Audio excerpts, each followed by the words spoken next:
Doctor బాబా Ambedkar sir ఏమంటే మన తక్కువ కులంలో నుంచి పుట్టిన వ్యక్తి.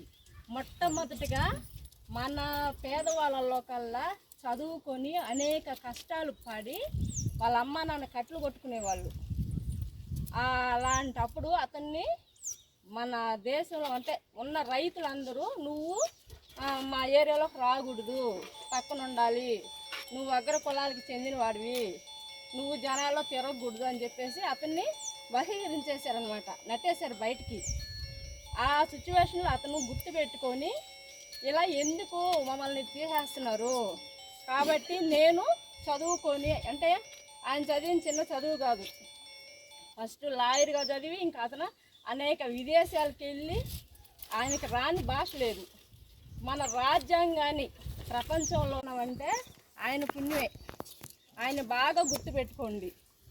ఈరోజు పేదవాడు 10 రూపాయలు మోటార్ సైకిల్ తొక్కుతున్నాడన్నా, ఒక పేదవాడు ఒక ఇల్లు కట్టుకుంటున్నాడన్నా, ఒక పేదవాడు ఒక హక్కు సాధించాలన్నా, ఒక ఉద్యోగం సాధించాలన్నా, ఇప్పుడు ప్రతి ఒక్కరికి ఏంటంటే మన ఎస్టీ ఎస్సీలకి తక్కువ కులాల వారికి ఈరోజు ఉద్యోగాలు రావడానికి, చదువుకోవడానికి, మనం ధైర్యంగా నిలబడడానికి కూడా ఈరోజు ఎవరు దానికి మనకి హక్కులు ఎవరి వల్ల మనం ఇంత ధైర్యంగా జరుగుతున్నాం? బాబాసాహెబ్ డాక్టర్ అంబేద్కర్ సార్, ఆయనకి మనము చచ్చినంత కాలం కృతజ్ఞత చెప్పాల్సిందే.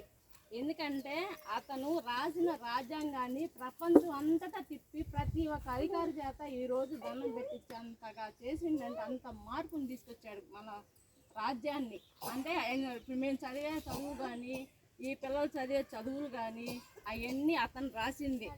లేదంటే అంతకు ముందు మనల్ని అసలు ఊళ్ళో కూడా ఉండిచ్చేది కాదు, తిరగనిచ్చేది కూడా కాదు, ఒక గుడికి బానిచ్చేవాళ్ళు కాదు.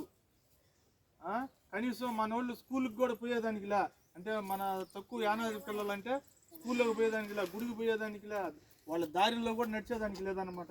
ఈ హక్కులన్నీ మనకి సాధించి పెట్టి చదువుకొని ఉద్యోగాలు తెచ్చుకొని ఈరోజు మనం ధైర్యంగా మనం అందరిలో తిరుగుతున్నామంటే ఈరోజు నాడు అదే డాక్టర్ బాబాసాహెబ్ అంబేద్కర్ ఆయన ఈరోజు జయంతి, ఈరోజు 134వ జయంతి అయింది. ఆ సందర్భంగా మేము ఈరోజు మీ ఊరికి రావడం జరిగింది. అది